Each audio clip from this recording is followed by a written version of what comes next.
إنا نخاف من ربنا يوما عبوسا قمطريرا فوقاهم الله شر ذلك اليوم ولقاهم نضرة وسرورا. بسم الله الرحمن الرحيم. الحمد لله رب العالمين، صلى الله على نبي محمد وعلى آله وصحبه وسلم تسليما كثيرا، وبعد، فالسلام الله عليكم ورحمته وبركاته.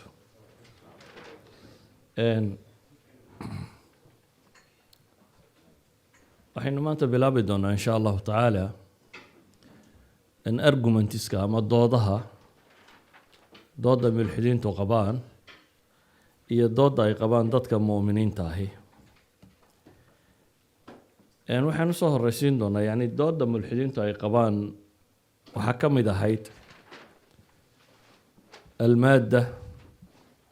inay fii daatiha azaliyatay eternity and static and eternity baa yidhahda universe-ku yahay, inuu leeyahay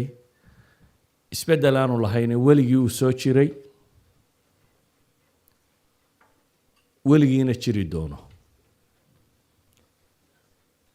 shayga labaadee baynu dhe ugu xooga badanaa iyagu adeegsanayeenna waxay kaloo ahayd maadaddu ama materialku haddii uu helo wakti ku filan, oo waktigaa ku filan uu noqon karo wakti tafaaculaadka ama compound reactionsku ay dhici karaan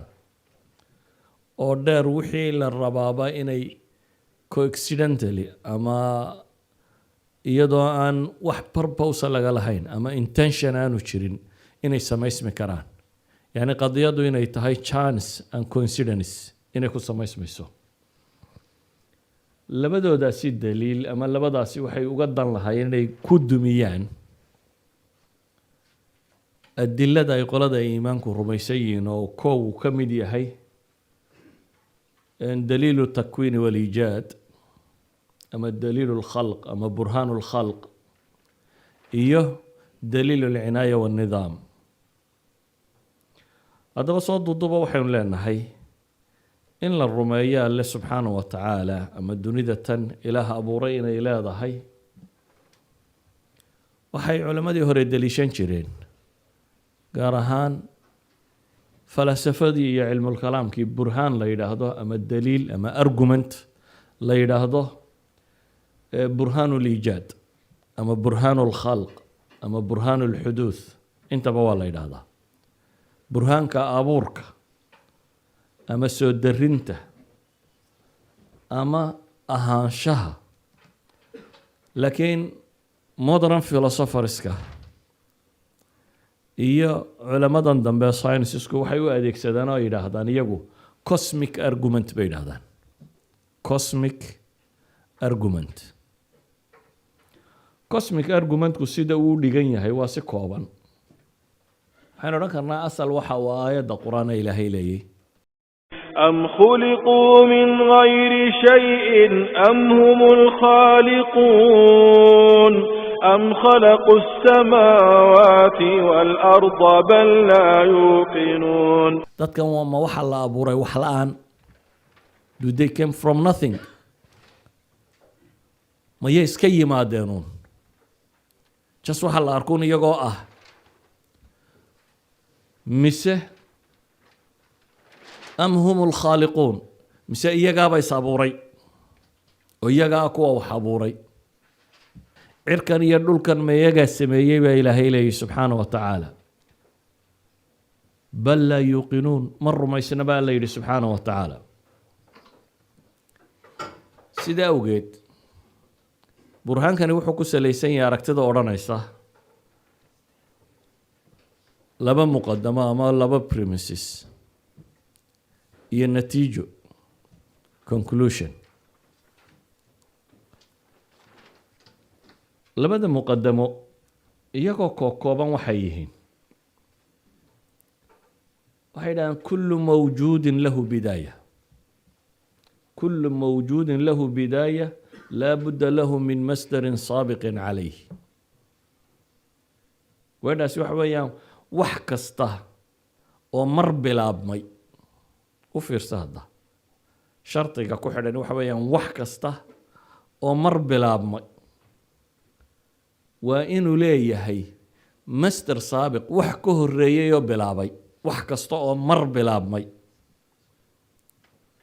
si kale way u tacbiiriyaan waxay yidhaahdaan kullu xaadithin laabudda lahu min muxdithin bay yidhahdeen wax kasta oo soo darriyey waxaan jiri jirin oo yimi wuu iska ahaaday miyaad aqbalaysa wuu iska yimi uun daartan wax la arkun iyadoo iska dhisan it's not logic socanka maaha waxa weeyaan wax kasta oo jira ama soo darriyey ama yimi waa inuu jiraa maxay wax soo darrisiiyey ama jirsiiyey ama keenay ama waxay yidhaahdaan kullu mutagayirin laabudda lahu min mugayirin waxaasoo dhamme waa qawaaciddii falsafiga ay culamaa ilkalaam aw ilfalsafa isticmaali jireen wax kasta oo isbedela qaarkood waxay yidhahdaan kullu mutaxarikin laabudda lahu min muxarikin socod kasta oo bilaabmay wax hadduu dhaqaaqo waa inuu jiraa maxay wax dhaqaajiye wax taagan iskama dhaqaaqaan socanka maaha shaygu hadduu taagan yahay oo aad aragto isagoo dhaqaaqay waa there should be a cause waa inuu jiraa sabab dhaqaajisay hadduu sidan ahaa oo isbeddel ku yimaado waa inuu jiraa maxay sabab isbeddelka keentay haddii aanu jirin oo uu jirsiimo oo abuurmo oo la arko waa inay jirtaa maxay cid abuurtay qaacidada koowaad waa first premiseska waxay dhahdaan waa kaa qaacidada labaad ee tan la socotaa waxa weeyaan alkownu lahu bidaaya aw ilcaalimu xaadithun dunida tani haddaba mar bay bilaabantay weligeed may soo jirin eternity ma laha shay azaliya maaha shay abadiya maaha shay weligii soo jiray maaha mar bay bilaabantay waa inuu jiraa markaa cid bilowday amase waxay dhahaan alcaalamu xaadithun caalamku waa xaadith waa wax yimi labadaasi muqadamo المقدمات الصغرى في علم المنطق لوجيكس كما كلا دغان يسو لما ورن جيرين مقدمات انت لا تخو دبتنا نتيجه لما شيغي جيرين waxay leeyihiin labada muqadamada koowaad oo oranaysa wax kasto isbedel ku dhaco ama wax kasto socod bilaaba ama wax kasto oo soo dariya ama wax kasto abuurmay waynu jiraa cid abuurtay muqadamada labaad oo oranaysa hadaba kownkan aynu dhex joognaa universe kani mar buu bilaabmay ama barbilow buu leeyahay ama hore uma jirin ee hadduu bilaabmay natiijadu markaa waxay tahay idan alkownu lahu masdarun saabiqun calayh ay muujid kownku waa inuu leeyahay wax ka horeeyey oo abuuray ama yuujadu lilcaalami muxdith waa in la helaa adduunka cid soo darrisiisay labadan premises ee muqadamaadka iyo natiijada tani imaam al-Ghazali ayuu ka soo qaatay waataynu nidhi ninka la yidhaha William Lane Craig ayaa analytic philosophy doctorate-kiisi from Birmingham University intaasuu ku qaatay inuu labada premises isagu siduu u dhigay waa kan iyadoo af ingiriisiya the cosmological argument buu yidhi whatever begins to exist has a cause waa first premiseska whatever begins to exist has a cause wax kasta oo mar uun bilaabmay wuxuu leeyahay maxay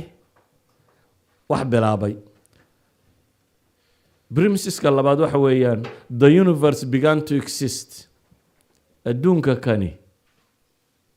mar buu bilaabmay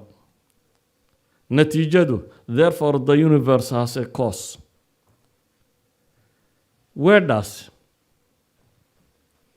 in philosophy or in logics hadday labada premises hore ama labada muqadame hore hadday sax noqdaan natiijadu waa sax labada muqadame haddii la beeniyo ama se la buriyo natiijaduna sax noqon mayso labada muqadamo haddaba inay sax yihiin maxaa tilmaamaya markaynu ku noqonno philosopherskii iyo iyagu halkay taagnaayeen iyagu waxay leeyihiin hal shay ومحي waxay leeyihiin almuqadama lula muqadamada hore whatever begins to exist has a cause muqadamadaasi waxay leeyihiin waa muqadama badihiya daruuriya muqadamo istidlaal u baahan maaha muqadamo u baahan in la caddeeyo la proof gareeyo maaha bay leeyihin waa muqadamo human mindku caqliga bini aadamka oo dhami uu rumaysan yahay waayo waxay ku tacalluqdaa bay dhahdaan qaanuunka loo yaqaano qaanuunu sababiya law of cause and effect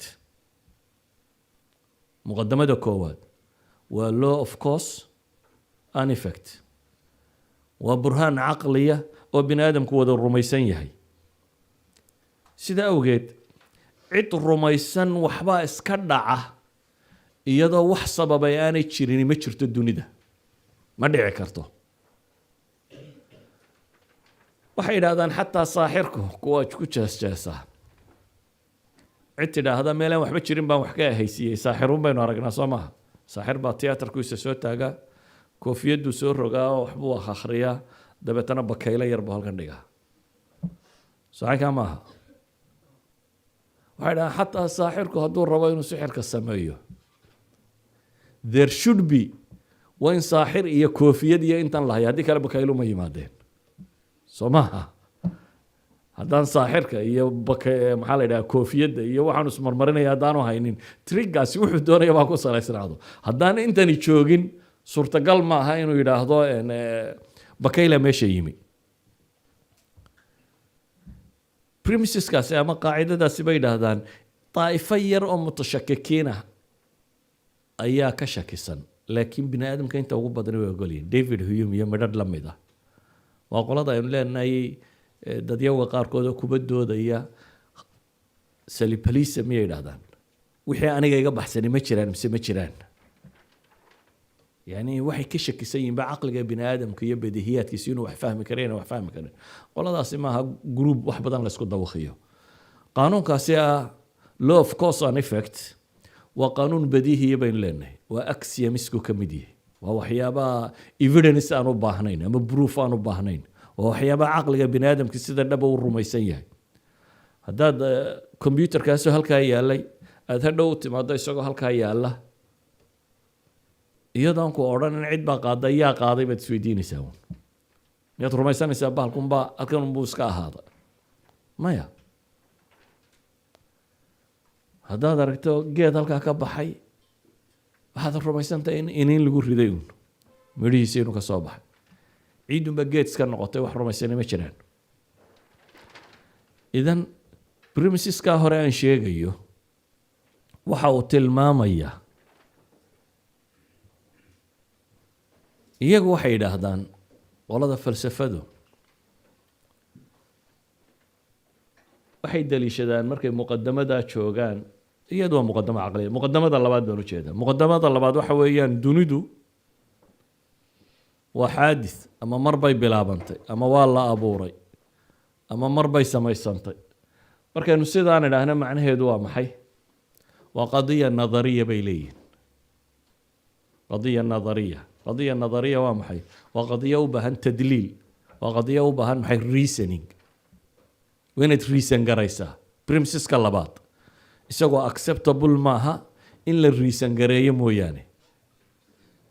ka hore isagu sidiisu rationalku iyo lagu qaadanaya laakiin premiseska labaad wuxuu u baahan yahay in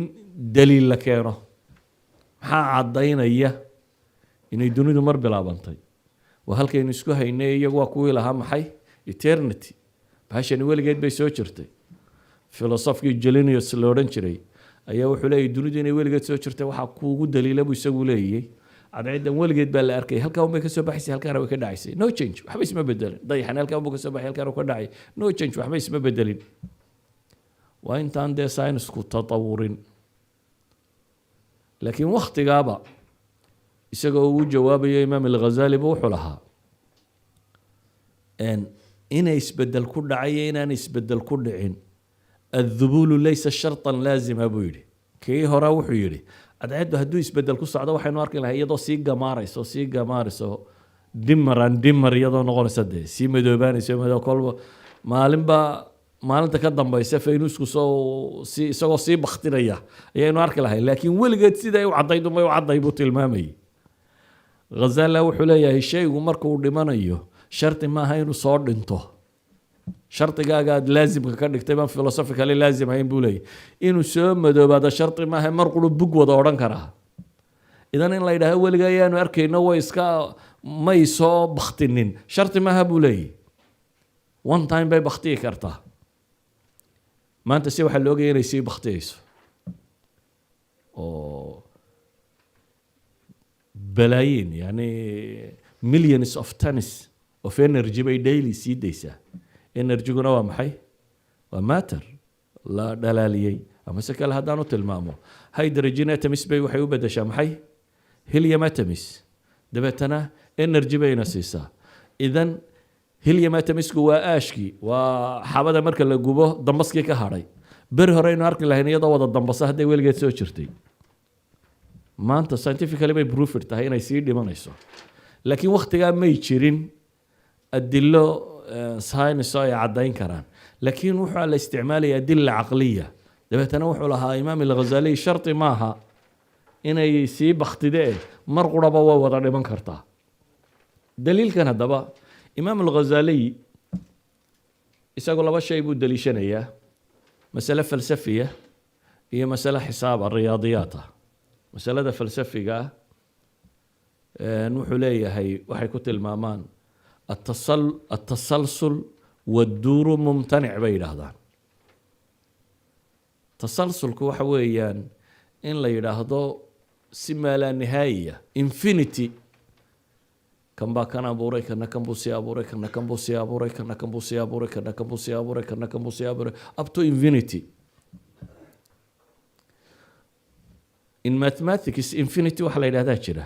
laakiin real worldka infinity waxa la yidhahdaa kama jiro Dr. Gilbert theory-giisa waa wada maqasheen baan filayaa Dingle Gilbert theory-gii hotelka sheegayay yani martaa hotel la soo dejiyay infinity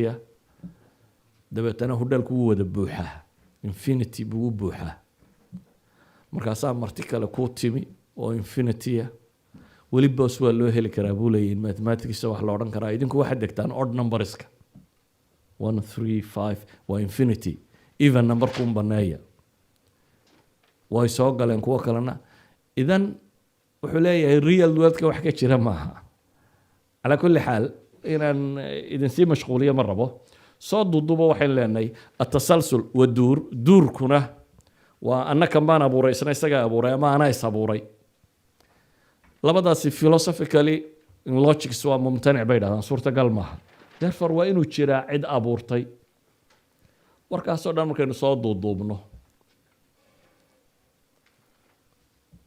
waa daliil caqli iyo philosophy oo ay isticmaalayeen dadkii hore culammadan casrigii waxay leeyihiin mas'alada tan sayniska uu hiiliyey bay leeyihiin premiseska koowaad ee law and cause and effect loogu isagu waa qadiya caqliya la wada rumaysan yahay premiseska labaad ee sheegaya dunidani inay timi ayay waxay leeyihiin it's scientifically proved inay dunidu timi hadda waa qadiyad saxiixa oo weligeed may soo jirin ee waa maxay jiritaankeedu marbuu bilaabma oo waa maxay taa macnaheedu waxay tilmaamayaan malaaxidadu iyagu waxayna leeyihiin dunidani waa eternity weligeed bay soo jirtay waa kii lahaa maxaa la yidhaahdaa Bertrand Russell kii filosofkii ingiriisku the universe is just there and that's all buu yidhi dunidu way jirtaa warkuna intaas ugu dhayin weligeed baanay soo jirtay waa masalada marka muranka keentay waxaan leenahay haddaba sayniska maanta joogaa wuxuu sugayaa laba shay universe inaanu eternity ahayn inaanu azali ahayn inaanu weligii soo jirin iyo universe inuu min cadam from nothingness inuu ka yimi from nothingness cadam inuu ka yimi labadaas see loo sugayaa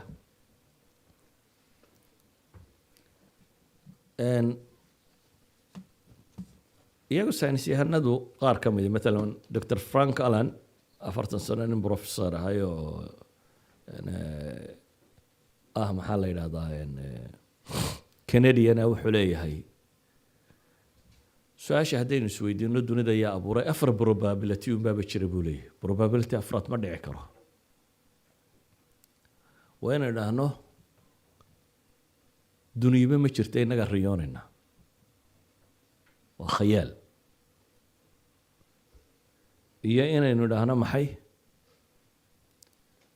way timi oo waa xaadith iyo inaynu dhahno maxay waa azali weligeed bay soo jirtay iyo inaynu dhahno iyadaa isa samaysay logically afartaa waxaan ahay inuu lagu jawaabi karaa ma jirta buu leeyahy jawaab shanaad qof bini aadami ma keeni karo afarta jawaabood buu isagu waqtigiisii odhanayaa labo wax badan uma baahna buu leeyahy midka ah waa khayaal iyada shucuurka dareenka consciousnesska inagaga filan buu leeyahy inaynu wax dareemayno oo wax kale jiraan iyada kaa wax badan waqti badan ku lumin maayo buu leeyahy midka sheegaya buu hi way iska ahaatayna inooguma jirta buu leeyahy scientifically waxaynu rumayn karno inkastoo uu iminka yahay wax badan ay rumaysan yihiin waan dib ugu noqon doono laba mas'aluun weeyaan buu yidhi waxa soo hadhayba waa inaan idhaahno dunidani waa la abuurayoo mar bay timi oo ilaah azaliyo isagu khaaliqo weligii soo jira abuuray iyo ma ahee iyadaa azaliya waa intaa unbaa buu leeyahy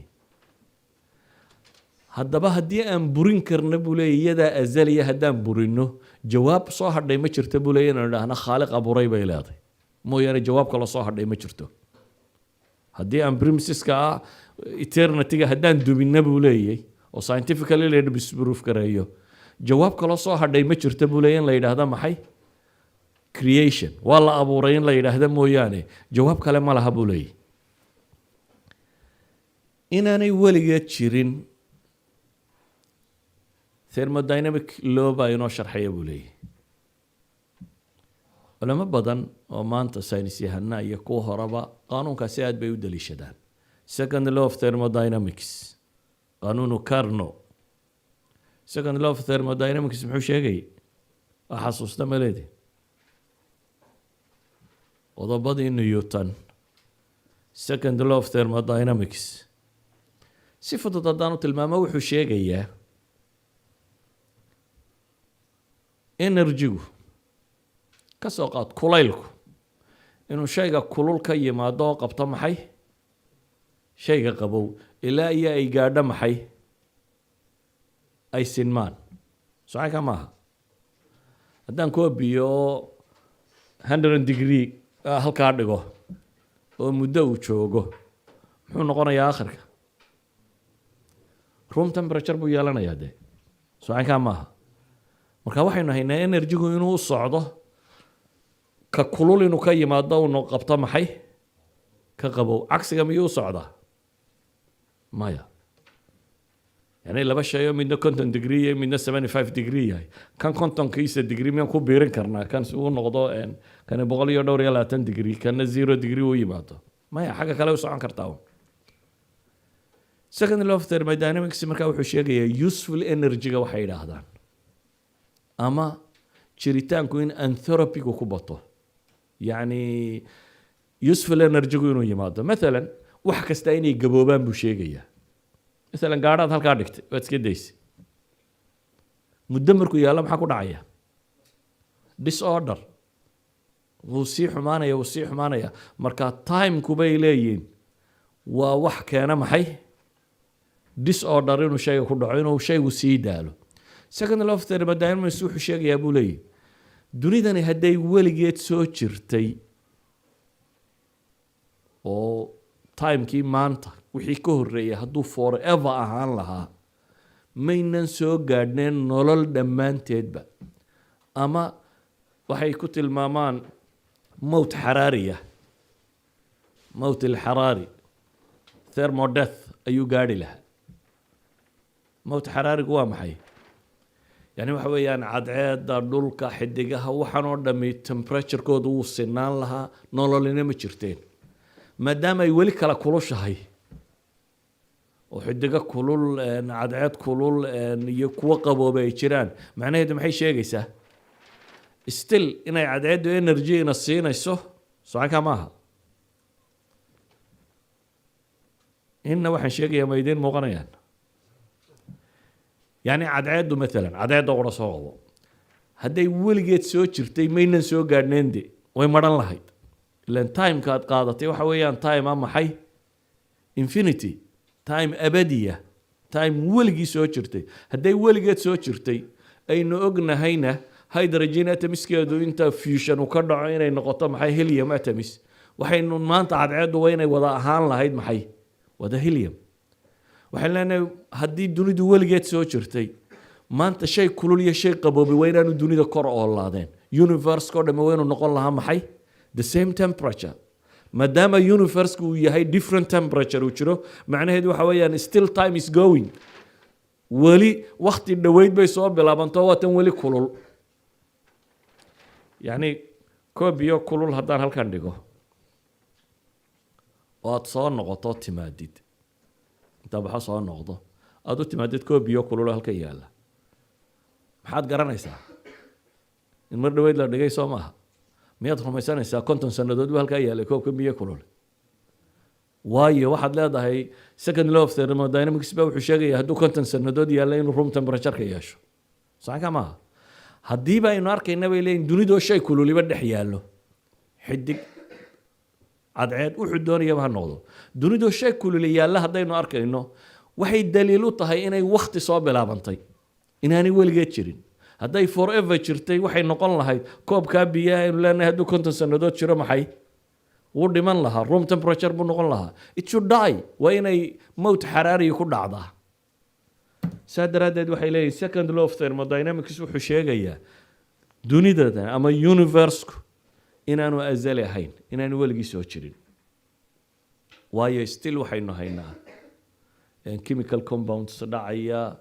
waa physics qaanuun physics iyo qaanuun chemistry iyo wax oo dhan iyo qaanuun biology midna ma jireen haddaanu jirin maxay kulayl haddaanu jirin midna ma jireen waxay kaloo daliishadeen oo labaad dunidu marka laga soo bilaabo physics yahanadu in badan masaa'ilka qaarkood way iska indhamari jireen 19th century-gu markii uu dhammaaday la soo gaadhay waqtigan la yidhaahdo 20th century-ga bilowgiisii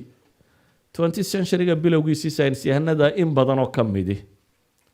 waxay iska rumaysnaayeen dunidu inay tahay eternity inay weligeed soo jirtay steady state inay ku jirto ayay in badan oo ka midi rumaysnaayeen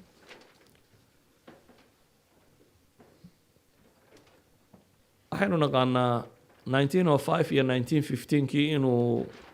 albert einstein ninkii la odhan jiray keenay labadiisii theory ee ahaa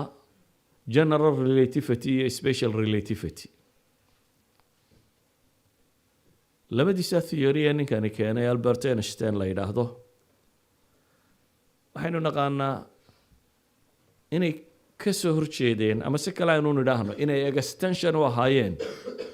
newtonic lowskii la yaqaanay newton qawaaniintii uu ka tegey newton motion newton gravity newton qawaaniin buu ka tegey waxaan naqaanaa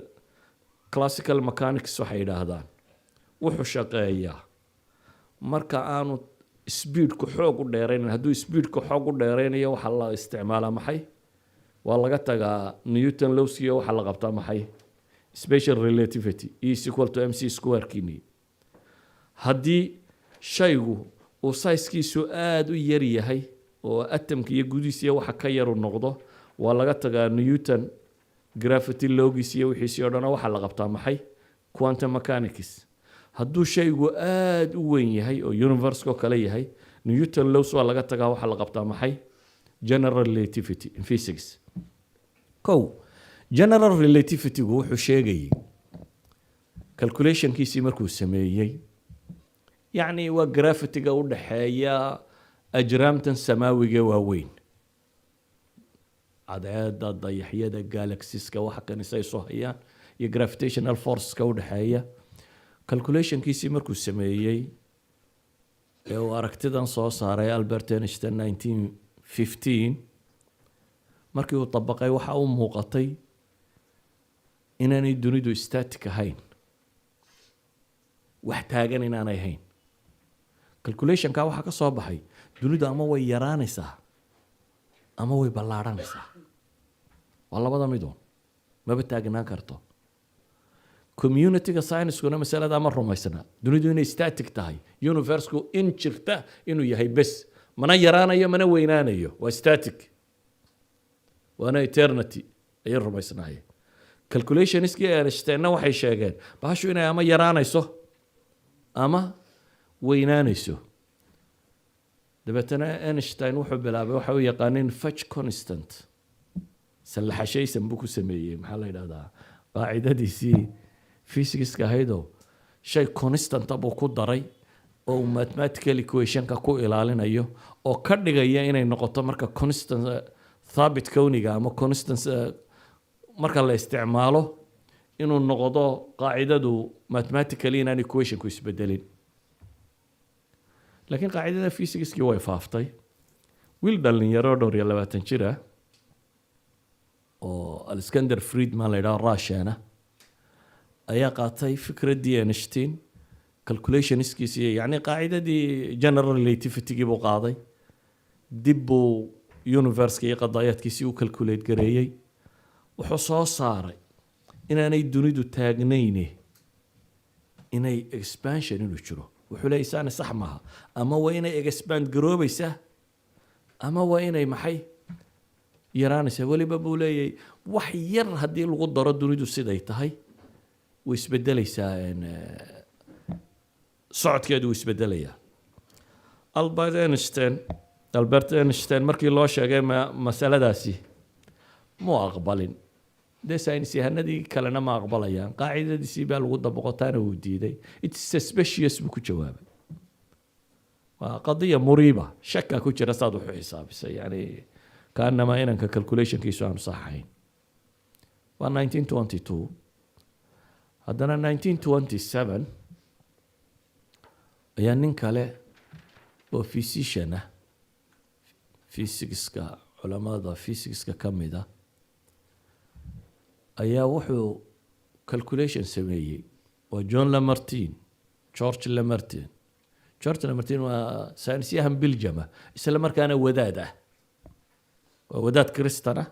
oo culamada Christianity-ga ka mid ah aqoonyahan cilmiyaadna ah calculation-kii buu dib u sameeyey 1927 dabeetana waxa u soo baxay the universe is expanding buu yidhi dunidu way ballaaranaysaa suurtagal maaha universe-ku wuu ballaaranayaa Albert Einstein baa loo sheegay qadiyadii wuxuu yidhi waa maqiit waxaad sheegaysaan wuxuu ku sheegay inay abominable inay tahay yani inay maqiit tahay wax fiican inaan ahayn wuxuu ka warramayo siiba ninka kan maadaama loo arkayay wadaad fikrad diineed iyo waxbaa laga uriyey unoo saynisyahanadu aada ugumay dheg taagin 1929 ayaa haddana qadiyad cusub soo korodhay 1929 Edwin Hubble waa astronomer caan ah oo Maraykan ah waa astronomerka in badan astronomy-ga ka dhigay wax empirical science ah inuu noqdo wax science labka uu xidhiidh leeyahay marka Maraykanka waxay ka sameeyeen meel California ku taala ayaa waxa laga sameeyay Mount Wilson buur la yiraahdo waxa la dhigay telescope-kii markaa dunida ugu weynaa telescope-ka khubarada wax ku bidhaamisa eegta ninkan baa ka mid ahaa ninkan la yiraahdo Edwin Hubble ku soo maydan maqaal maxaa la yiraahdaa dayax gacmeedka baalkan cirka jooga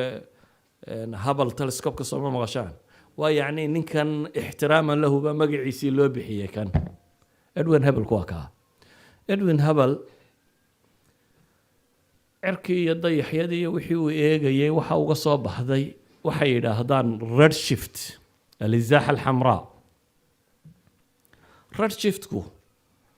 waa masale sheegaysa waxaynu naqaanaa iftiinka lightka marka spectrumka loo dhigo maxaa muuqda colors soo maaha sidiisaba mawjaadka waveska waxaynu aragnaayo quro inagu visible ah in aad u yar 400 nanometer ilaa 700 nanometer ama exactly 380 nanometers ilaa inta laga gaadhay 700 nanometers ayaa visible waveska inta ka sareeya ama ka hooseeya ma muuqdaan oo dhankan blue iyo violet ka waxa ka sii hooseeya maxay ultraviolet rayska x-rayga gamma rayska waxa soo dhamay ma aha maxay visible ma aha dhanka kalena infrared rayska microwave-ka radio waveska oo FM iyo AM iyo waxaanaynu sheegnaa long radio waveska kale waxa soo dhamina waxay ka sareeyaan maxay redka idan inaga isha bini aadamku inta aragtaa waa in yar waa inta yar ee u dhaxaysa nanometerskaasi ah 380 nanometer meter loo qaybiyay maxay nano soo garan maysaan nanometerka inta leeg baynu aragnaayo qura haddaba colorka oo la baadho ifkaas oo la baadho waxaa laga dhexelay fikrad odhanaysa inuu shaygu lightkaasi uu ka yimi inuu kugu soo socdo iyo inuu kaasii socdaba laga fahmi karaa iyo inuu static iyo uu taagan yahay shaygii ifkiisu ku soo gaadho marka spectrumka loo dhigo waxaa la garan karaa shaygaasi inuu movable yahay ama ha sii socdo ama ha soo socdo iyo inuu taagan yahay waa la garan karaa xagee laga garan karaa wavelengthka isbedelaya wavelengthka isbedelaya waa kee يعني هدو كوغو سو سocdana wavelengthska bluega badanaya waayo bluegu frequency-ga ka dheeraynaya saadaradeed blue colorku sideedaba waxana maqashaan waxba waves iyo midaba iyo waxa kani waa wavelengthka iyo frequency-ga difference-ka u dhaxeeya un ba keenaba midabkan aad casaan iyo madow waxaad sheegayso dhimo waa intaan markuu frequency-gu inta gaadhana blue bay shaadu kuugu sheegaysaa markuu inta gaadhana casaan bay kuugu sheegaysaa markuu inta gaadhana midabkaas ay kuugu sheegaysaa hadduu markaa shaygu soo socdo iftiinku wuxuu u badanayaa xagga bluega soo badanaya hadduu kaasii socdana maxaa badanaya xagga casaanka yani wavelengthkii baa sii kala baxaya waayo wavelengthka redku wuu ka dheer yahay kaas tusaale kale gaadhigu markuu soo socdo iyo markuu sii socdo ma kala garanaysaa dad guuxa tareenkaad maqashay tareenku inuu kugu soo ordayay inuu kaasii ordayay maxaad ku garanaysaa guuxa maxaa ku dhacaya muxuu yahay wuu soo dhawaanaya iyo wuu sii socdaa yani waxa weeyaan tareenku markuu halkaa joogay hadduu xaggaa u sii socdo wave-ku soo diray wuu ka dheer yahay kii hore markuu soo diray midba ka dambeeyuu kasii dheeriyay marka hadduu sii yidhaahdo waxaad garanaysaa maxay inuu kaasii socdo haddii wavelengthku uu soo yaraado macnaheedu waxa weeyaan frequency-gaa sii badanaya macnaheedu waxa weeyaan codkii hore halkuu ka soo diray marka dambe meel ka dhow buu ka soo diraya marka ku xigta meel ka dhow buu ka soo diraya marka dhegtaada frequency-gu wuxuu ugu soo dhacayaa mawjaadku si ka badan siday markii hore ugu soo dhacaysay markuu sii socdana si gaabisay dhegtaada ugu soo dhacaysaa marka waxaad leedahay shaygii wuu sii socdaa waayo codku wuu sii diniiqaya wavelengthka ku soo gaadhaya stretched buu noqonaya oo sii kala baxaya habal fikraddiisana waxay keentay markaa wuxuu leeyahay galaxieskan iyo xidigahan iyo waxaan inoo muuqda qaar badan oo ka mid ah baa sii casaanaya oo marka spectrumka la saaray wavelengthku xagga casaanka u badanaya hadduu xagga casaanka u bato maxaynu dhig weeyaan way sii socdaa dabeetana wuu sii baadhay wuxuu yidhi iyaguna way sii kala cararayaan fikrad cusub baa markaa dunida timi Einstein wuxuu diidanaaye uu fudge constant-ka u samaystay waxaa la yidhi waxba kama jiraan. Albert Einstein markuu ninkaa maqal labadii hore wuu diiday inuu nidhi wuxuu diiday maxay? Friedman Alexander iyo ninkii la odhan jiray George Lamartine Belgium-ka ahaa iyo ninkii Russian-ka ahaa. Markuu maqlay qadiyadda tan Albert Einstein wuu safray wuxuu tegey Mount Wilson wuxuu tegey Hubble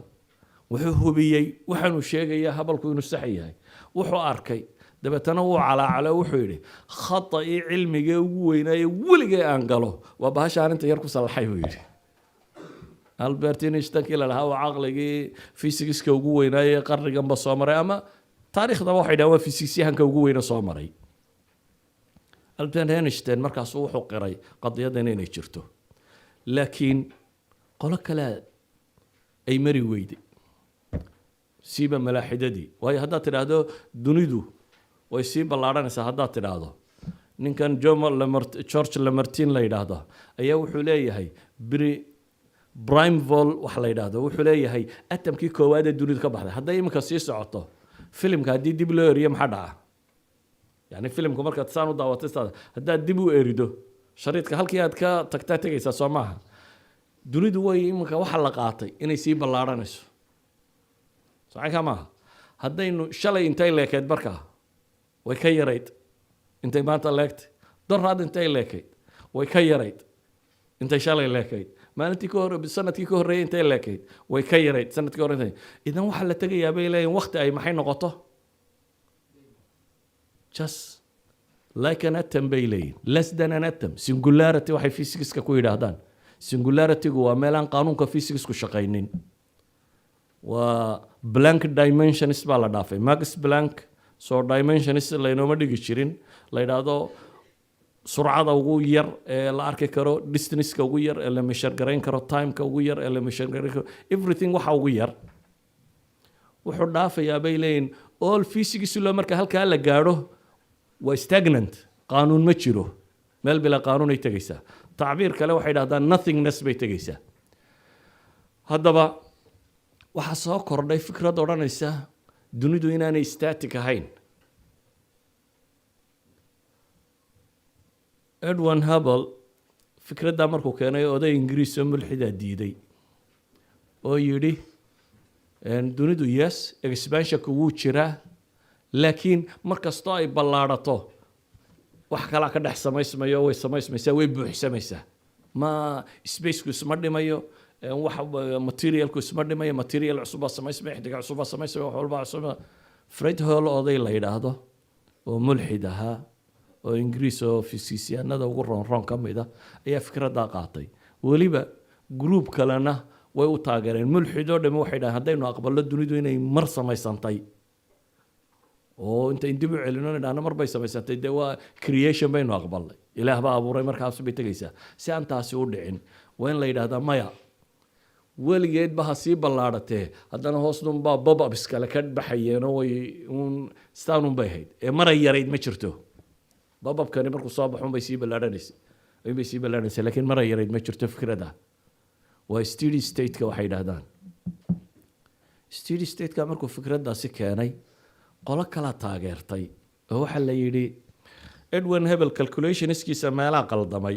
oo isagu markuu calculate gareeyay wuxuu soo saaray inay 1.8 billion years universe ku jiro 1.8 billion years inuu universe ku jiro qoladii geology-ga waxay yidhaahdeen maya rockskan markaanu eegnay waxaan markaanu eegnay more than 4 billion years dhulkaaba jire maxaad universe-ka sheegaysa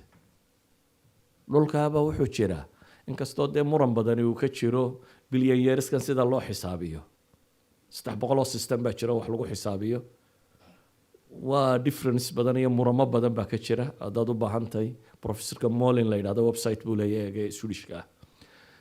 ka kaalay antooda raacno waxaa iska hor imaatin nooca baa yimi marka saynisyahana waaweyn waxay wali iskaga qanacsan steady state-keeda inay tahay oo ka mid yahay odaygii Ingiriis la odhan jiray Sir James Jenis The Mysterious World buugiisa markuu qorayay هذه الفكرة buu ayuu waday laakiin dunidu halkii ma joogin inay dunidu sii ballaadhanayso macnaheedu waxa weeyaan inay maalin ay yaree jirto. George Lamartine wuxuu u bixiyey maalintii ay bilowga ahayd the day without yesterday buu bixiyey. The day without yesterday. maalin aan yesterday lahayn baa dunida jirtay buu leeyahay. maalin ay maalintuba bilaabantay. waayo haddaad tidhaahdo way sii yaraato waxa kan waxayna leeyihiin timeka iyo spaceka iyo materialka matterka iyo energyga afartuba mar bay wada bilaabmeen bay leeyihiin. Before that there's no time, no space, no waxaas oo dhan ma jiraan. waxaa bilaabantay markaa in la theorize gareeyo fikraddan la yidhaahdo Big Bang. maanta waxaa maqashaan fikrad la yidhaahdo maxay? Big Bang model. Big Bang Fred Hoylekan baa uu bixiyey isagoo dacaayadeynaya. Fred Hoylekan baa waxay ka wareysteen baa la yidhaahdaa BBC London. dabeetana markuu labada aragtiyood sharxayay tiisa iyo toqolada kale oo uu tiisa xoojinayo ayuu wuxuu leeyahay waxay ina leeyihiin kuwan kale something unbaa Big Bang sameeyey. erayga maalintaasaa la qabatay oo loo bixiyey theoryga la yidhaahdo ninkani uu sheegay Big Bang loo bixiyo al-infijaar al-cadiim aw al-infijaar al-acdam. 1948kii ayaa arday Ralph Alpher la yidhaahdo oo PhD student ah oo George Gamow nin la yidhaahdo oo ardaya iyo qoladaasina predictions bay sameeyeen sheegaya dunidu inay expansion samaysay mar waxa kan qarxeen inay jirto. haddii qaraxaasi uu run yahay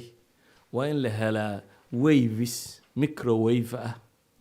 oo around 5 waxa inkaasay ku qiyaaseen baan filayaa iyagu 5 Kelvin temperature waa in la helaa. fikraddii in badan may sii soconin. waqti kadib 1964 ayaa shirkaddan la yidhaahdo Bell Telecommunications ee Maraykan shirkadii ugu horreeyay telecommunicationka dunida laba saynis yahano oo aqoon-yahanadeeda ka mid ah ayaa waxay raadinayeen inay satellite telecommunicationada inay waxaan markii la samayn doono sidii loo qaban lahaa codkaas iyo waxaas iyo saafiya. dabeetana waxay sameeyeen maxaa la yidhahdaa anteenadu waa dhishkan weyne ay isticmaalaan qoladan telecommunicationka. horn antenna waxa la yidhaahdo ay sameeyeen. horn anteenadu waa anteeno dheer oo gees oo kale u samaysan oo loogu talagalay raysiska ama waveska xagga sare ka imanaya radio waveska xagga sare ka imanaya inay qabtaan. nimankani waxoodii markay dhisteen ay sameeyeen ayaa screenkii tashuush buu ka bixi waayey. screenkooda waxa ka muuqanaya uun tashuush. waxay isku dayeen inay tashuushkan joojiyaan laakiin way u taag waayeen. habeennimay sameeyaan waa jiraa, maalinimay sameeyaan waa jiraa, xaggaasay u jeediyaan bari galbeed koonfur dhankaa doonto u jeedi tashuushkii waa la hayaa. waxay is idhahdeen malaa waa waayiradiina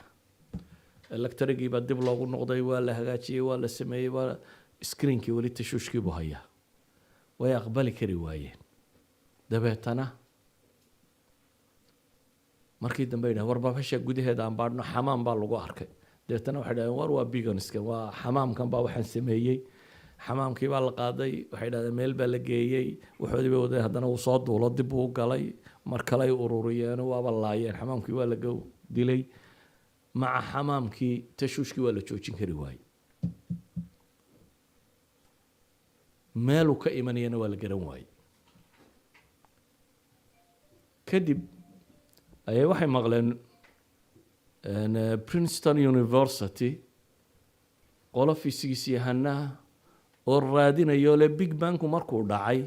ismowgii qiiqii ka dhashay wavelengthkiisii ka hadhay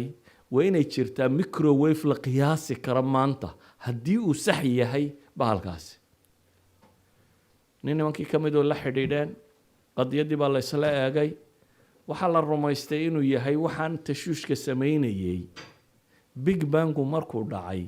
microwave radioskii ka hadhay. microwave radiogu waa kan bahashana marka microwave kana tiraahdaa waxba lagu kulayliyaa waa kala isticmaalo ama si kale marka TV-ga shidid soma bigbigleeyo bigbigta 10% ka mid waa microwave-ka kan waxay leeyihiin wuxuu ka hadhay kownku markii la sameeyay big bang-gaasi dhacay qiiqii ka dhashay nin waalan mahiye wuxuu diiwaan sheegayaa qiiqii ka dhashay markuu stretch ku dhacay la kala fogeeyay wavelength-kaasi waa inuu leegyahay bay yidhaahdaan intaa dabeetana waxa ay tijaabiyaanba waa la qiyaasay waxaa lagu qiyaasay around 3 Kelvin 3 Kelvin waa imisa waa minus 270 degree يعني absolute zero-gii inuu 3 ka sarreeyo nimankan markay maraysay 1978kii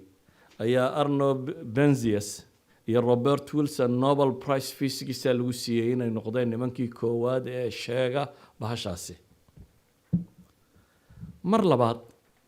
1989kii baa la yidhi waxa kan bal inteenan un baynu ogaanay meel kasta waayo hadduu wave-kani meel gaara ka yimi dee waxay ahaan lahayd meel gaar marka meelaha kale loo jiheeyo inaan jiro meel kastoo kownka ka mid oo la taga bay leeyihin waxani uu joogaa that means qaraxani mar qudhuu dhacay marka kownka meel kastoo ka mid a waa in laga helaa hadduu theory-gaasi sax yahay bay yidhaahdeen anywhere dunida la tago universe-ka meel kastoo laga tago waa in la helaa microwave-ka temperature-ka caynkaasiya leh maraykanka wuxuu diray cosmic background explorer satellite buu diray satellite-ka missionska loo diray waxaa ka mid ahaa inuu microwave-ka soo xaqiijiyo 8 minutes ba markuu sii socday wuxuu sheegay 2.7 in everywhere uu tagay inuu yahay 8 minute gudahood dabeetana 2006kii ayaa mar labaad waxaa Nobel Prize-kii physics-ka la siiyey John Matter iyo John Smoot oo lagu siiyey inay dunidu barbilow leedahay big bang-na uu dhacay waa kii labaad ee ku qaata Nobel Prize haddana mar saddexaad baa Nobel Prize lagu qaatay 2011 ayaa haddana supernova-dii ay sheegayeen xaggan sare ka dhacday markay baadhbaadhayeen ayaa 3 nin Saul Perlmutter nin la yidhaahdo oo Nobel Prize-ka half la siiyey iyo 2 kaloo half la isku siiyey Bren Schmidt iyo Adam Rice iyagana waxaa lagu siiyey expansion-ka acceleration-kiisii bay iyana xisaabiyeen dunidu intay expand garoobayso acceleration-keeda bay xisaabiyeen masaladani soo duuduub markii hore waxaan idiin sheegay Imaam al-Ghazali iyo falaasafadii oo qadiyadda tan rabta inay philosophically u caddeeyaan 2 premises iyo natiijaan sheegay soo ma ahayn labada premises Maxamed muxuu ahaa wax kasta oo barbilow leh inuu leeyahay wax bilaabay soo ma aha waa law of cause and effect premises-ka labaadna muxuu ahaa universe-ku inuu mar bilaabmay natiijaduna maxay ahayd cid bilowday inay markaa jirto ilaaha abuuray creation inuu jiro universe-ku mar buu bilaabmay waxaynu soo tilmaamnay philosophers-ku waxay adeegsadeen oo Imaam al-Ghazali aragtidiisii laakiin waxaynu leenahay systemka cusub ama science-ka cusub qadiyadii philosophically adkayd in la caddeeyo ama saddexdii philosophy ay yidhaahdaan duniday u weynaayeen ay caddayn kari waayeen oo maalan saddexda nin ee Aristotle iyo Plato iyo maxay kii kale Socrates saddexduba waxay rumaysnaayeen dunidan Ilaah abuuray inuu jiro laakiin dunida xagee ka timi maxaa laga sameeyay diba ku adkaatay Aristotle wuxuu rumaystay fikradii la oran jiray hiyuligu waxaynu wax weeyaan waa maado aan shakli lahayn oo qadiima baa jirtay حتى قلدي علم الكلام كمسلمين تقريبا كميدا أرسطوطل سكر راعي وحاشاقي ابن الرشد ابن باجي محل هذا ابن السيناء فارابي كوح بدن وكوح ذا كمدي أركتي ذا نكاسي كتجين لبا شيء قديم ينيشران الله يمحي تن ومسألة كقري الإمام الغزالي تهافت الفلاسفة تضبيه تبقى مسألة وكو قال يسين مسألة القدم العالم بكمدة قدم العالم كاسمرك والرميه على كل qidam alcaalam raggii ugu horreeyay diida shalay laba nin baan iskaga keen qaldnay Plotinus iyo John Philonopis. Plotinus waa Aflatoniya alxadiitha waxdat alwujuud ninkay suufiyadu ka soo qaadatay ay nidhi kownku ilaahay buu kasoo faydkay sheegayeen suufiyadu ka qaadatay waxdat alwujuudka aaminsanaa kaasi qarnigii saddexaad buu noolaa 205 buu dhashay meelahaasay yidhaahdaan 270kiina wuu dhintay laakiin ninkaan idin lahaa waa iskandari yoxana aliskandari ka la yidhaahdo oo barigii dambena kiniisadu qoladii thaaluthka diidanayd buu ka mid ahaa ee bugaagtiisa la diiday yoxana thaalithka iskandari labaduba masar baanay ku dhasheen yoxana thaalithkaas yoxana aliskandarigaasi waa ninkii koowaad ee filosofara ee buriya ama se diida qadiyadda tan aristotle rumaysnaaya qidam alcaalamka adduunku inuu weligii soo jiraya haddaba waxaynu leenahay hadda waxay leeyihiin dunidu weligeed may soo jirin waayo second law of thermodynamics baa diidan baynu leenahay laba expansionkaa diidan baynu leenahay tamadud waa la isku waafaqsan yahay alizaaxa alxamraa red shift baynu sheegnay inay dunidu sii kala durkayso that means haddaynu dib u noqono taariikhda dib u noqono mar isku dhijisneed ama wax yar ahayd ayaa soo baxaya third waxaan leenahay big bang theory oo maanta standard modelka physicsku rumaysan yahay waan tilmaami doonaa ictiraadaadkooda iyo kuwa kale ay sheegaan laakiin standard modelku waa maxay waa big bang theory wuxuu sheegayaa dunidu inay mar bilaabantay from nothingna inay ka bilaabantay kadibna inay explosion dhacay explosionkaasi markuu dhacay tamadud expansion ayaa yimi expansionka waxaa ku xigay bay leeyihin cooling way qabowday coolingka waxaa ku xiga kathafa densitygeedu inuu meelo batay oo galaxieskan iyo waxaan abuuran oo dhami samaysmeen waxaasoo dhan iminka waxay leeyihin waa xaqaa'iq cilmiya ama big bang iyo saa loo sharxaya waa standard modelkay hadda haystaan laakiin kuwan kale aynu sheegaynaa iyagu waxay leeyihiin inay tawasuc uu jiro kownku uu tawasucayo oo dhulkoo qura maaha meesha laga tawasucaya everything it's like a balloon bay yidhaahdaan baaluunka marka la afuufo maxaa ku dhaca wuu sii weynaadaa haddaynu dhibco baaluunka ku sawirro nidhaahno waa dayaxii xidigihii wixii oo dhan galaxieska aynu ku sawirro way sii kala durkayaan soomaha markuu bahalku durkaba everythingna ka kale wuu kasii durkaya idan waxaan leenahay qaanuun second law of thermodynamics wuxuu sheegaya inaanay dunidu asal hayn expansion theorygu wuxuu sheegaya inaanay dunidu asal hayn big bang oo uu markhaati u yahay maxaa la yidhaahdaa microwave radioska la helay 2.7ka lagu tilmaamayo oo uu kaloo markhaati u yahay baynu leenahay qoladan dambe Nobel Prize hadduu 3 jeer waxaa Nobel Prize lagu qaatay isku soo dar isna wuxuu sheegayaa inaanay dunida tani ahayn weligeed inaanay soo jirin qadayaadka markaynu isku darro waxaan leenahay premiseski labaadna ee sheegayay inaanay dunidu weligeed soo jirin isna waa premises saxa shayga afraad ay daliishadaan waxa weeyaan baynu dhihi waa hydrogen helium ratio maanta waagii hore waxaa jiray science la dacaadeeyo chemistryga alchemy la odhan jiray alkimiya kimiyaga wuxuu raadinayay dahabkoo kale in ciidoo kale dahab laga dhigi karo fikrad ahayd laakiin hadda physicskan dambe waxaa la leeyahay elementsku waa canaasir sidooda u joogta laakiin hadda physicskan dambe waxaa la leeyahay canaasirta lafteeda la sameeyaa walidalik xidigaha xoogga u kulul ama dee waa fikradda ay ka dambaysaba nuclear weapanadan iyo waxaa la sheegaya oo dhami waa fikradda ay ka dambayso in hydrogen atoms fusion intuu ka dhaco ay helium atoms noqoto ay energy soo saarto waa sababta cadceedu inoo siiso maxay kulaylka inoo siiso waa hydrogen atoms ayaa fusion ka dhaca dabeetana waxay noqdaan maxay helium atoms energy qaybana way soo daysaa qaybtaasa waxaan ina soo gaadha haddaba waxay leeyihiin waa la gartay canaasiru thaqiila maalan carbon iron waxa kan xidigaha waaweyn xoogga u kulul dhexdooda lagu kuugareeyaa halkaasaa lagu kariyaa waana kuwan culamadan ijaas cilmigu waanzalna alxadiida bay u daliishadaan suurtagal maaha terrestrially inuu ku samaysmo ironku inuu dhulka ku samaysmo suurtagalba maaha wuxuu u baahan yahay temperature ka badan xataa kacadceedda dhexdeeda kuma samaysmi karo waxay yidhahdaan xidigaha waaweyn ee supernova kuwa gudahooda buu ku samaysmaa giantka kuwa ah laakiin mas'ala la hayaa hydrogen iyo helium dunida meel kastoo aad tagta way joogaan from where bay ka yimaadaan iyaga see loo cook gareeyey how they have been cooked waxay leeyihiin big banga weyni markuu dhacay ayaa high temperature billions and billions and billions temperature gaadhaya ayaa samaysmay kaasaa atomiskii koowaad ay ku samaysmeen atomiskaa koowaad markay samaysmeen ayaa hydrogen baa u horeysay hydrogen baa fusion ka dhacay dabeetana helium baa samaysantay isku soo dar markaa maanta waa 25 iyo 74 meelahaasay isku yihiin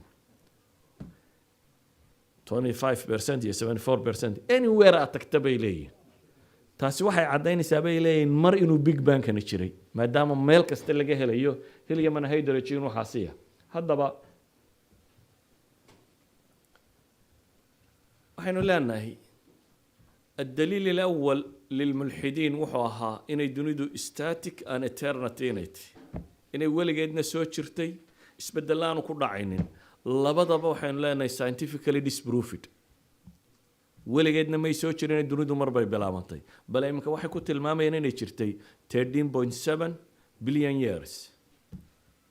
before 13.7 billion years there was no universe at all kuwada ugu badani ninka ugu fiicanaaya waxaan xisaabin jiray waa saynisyahankii Mareykanka ee la oran jiray Alan Sandage waa ardaygii doctorate-ka markuu soo qaatay Edwin Hubble ka hoos shaqayn jiray Alan Sandage wuxuu modify garay macalinkiisii baade la oran jiray asalkiisu Jarmalka haba modify garay 1.8 kii oo ka dhigay ilaa 3.5 Alan Sandage hadana modify gareeyay oo 5.5 ka dhigay Hubble constant waxay yidhaahdaan ba 250 meelaha uu qaatay Edwin Hubble ayuu soo yareeyay 75 buu ka dhigay dabeetana 1958 kii buu aragtidan cusub bilaabay nowadays waxay qabaan inay 13.7 plus or minus 0.2 billion years 13.7 يعني less than 14 billion years inay dunidu jirto haddaad tidhaahdo 14 billion years bay jirtaa oo laysku wada raacsiisanyay maanta theoryadii kalena ay dumeen Hoyle theorygiisii isagu wuu ku dhintay horta siduu lahaa dunidu waana static waana caynka odayga mulxidka Ingiriis laakiin maanta waxaanu leenahay labadii premises kow law of cause and effect wax kasta in cid samaysay inay jirtaa waa qasab laba waxaan leenahay dunida tani waa xaadis way timi سهاش مركا وحويان يا سميي حقيقة تمي هذين وسلق هذا نيد دوني أنا أزال هين سهاش كل حكتا وحويان ما يدا اسكسا ما يسنتيون دكتور كلاوس بوغي سلايد هذا the universe from nothing ملحد كان يرى قيل هذا بدل التي في هذا يمال كستاجن وحاو قريبوغ يرى وبحي the universe وحكيمي from nothing weligiin waxa ku hadla ma maqasheen qof yiraahdo waxba iska samaysmay waxba la'aan buu ka samaysmay wadana science sheeganaya waa science yahan le dunidu waxba la'aan bay samaysantay waynu ka jawaabi doonaa insha Allah waxaynu ku joojinaynaa marka hore kan bal maskaxda ina refreshment siisan oo sheegaya waa burhanul hadath aw burhanul ijad aw burhanul khalq waxay falsafada oran jirtay علماء المعاصرين يقانين cosmic argument أما cosmological argument أما كلام cosmological argument قارنا يبحيان والله وضع برمسيس هي النتيجة دا سيكا كوبان وشيء هي دونيدة إن لا أبوري حان الرواية القرآن إلهي لي محي أم خلقوا من غير شيء أم هم الخالقون أم خلقوا السماوات والأرض بل لا يوقنون. مسائلكي كلا إنه فيزيكس إنه صوت المامنين علماء تفسير كعلم جاية وحشك تقول الراس سن ومسألة وحي كنت المام يندلدو إنه مر راح ضيو شرتي. أولم ير الذين كفروا أن السماوات والأرض كانتا رتقا ففتقناهما. هما وحي راعين كاسكوابا هيد لو تنبع بلغسي وكلا بحضي بيلي قرآن كوحو كلو شيغا يا محي توسعة بيلينا يدندو بلارانيسو والسماء بنيناها بأيد وإنا لموسعون بإلهي وبلارانينا تفاسير تبحكم دويان قرآن كوحو شيغا يوم نطوي السماء كطي السجل للكتب بيج بانج ثيوري كوحو شيغا لبا جيره aragtiyood mid ay leeyihiin dunidu waa flat universe flat buu sameeyay hadduu flat yahay big crunch wax la yiraahdaa dhici doona bay yiraahdeen iminka waa big bang soomaha big crunch baa dib u dhacaya inay dib u soo shuuqi doonto maxay la soo duuduubi doona waa xaashi bay yiraahdeen xaashida dib baa loo duuduubi doona quraankuna muxuu leeyahay yawma natwi samaa ka tayyi sijil للكتب سيدا ورقة الله دوبه ورقة مكتوب كي وحكو قرين إنسان الله دوبه أيانو دوبي دونا با إلى هيري دبتنا مر لبات هدنا محل يدي هل كان الديني كما بدأنا أول خلق نعيده يوم تبدل الأرض غير الأرض مركها أدون عصبه كله وآخر الله إلى هذول اسكو حسابنا أيها بلامية كواسنا وتفاصيل بعض العلماء أي تلمامان لكن إنكم مسألة نوصع نوح ويان ملحدين تاركتيدو دي هادونيدان وا eternity and static in a scientifically disproved والله أعلم.